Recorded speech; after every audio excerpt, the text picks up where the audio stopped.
Des tiroirs vidés sur le sol, des armoires ouvertes, et pourtant rien ne semble avoir été volé. Pas d'effraction non plus. Tout ceci serait-il mis en scène? En tout cas, l'enquête tient compte de cette hypothèse. Des échantillons de sang sont arrivés ici après l'autopsie. Ils vont faire l'objet d'analyses. L'objectif? Rechercher d'éventuelles substances suspectes. Ici, on sépare les éléments entre eux selon la structure et la polarité. Et après, une fois qu'ils sont séparés, on peut les détecter et quantifier avec le spectromètre de masse. Cette étape va nous renseigner sur l'état de la victime avant son décès. Nous avons trouvé le Valium.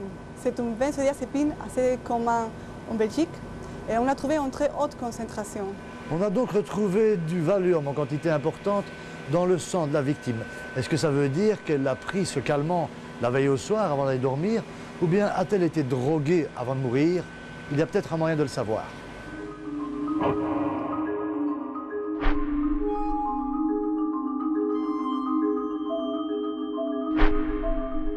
Nous allons extraire en fait le résidu qui est présent ici dans cette tasse au moyen d'un solvant qui va donner une image la plus précise, la plus représentative de tous les composés qui se trouvent dans ce résidu.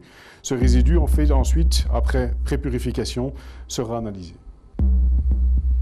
Cet appareil en fait permet d'effectuer la séparation des composés présents dans le mélange à analyser et d'identifier chaque composé séparé. Le principe est de chauffer progressivement l'extrait durant 15 minutes jusqu'à 300 degrés. Tous les éléments vont réagir à des températures différentes et donc à un moment qui leur est propre.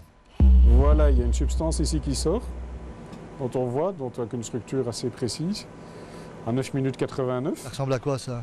Ah, pour l'instant, on ne le sait pas. Une fois le test terminé, cet élément inconnu est introduit dans une base de données.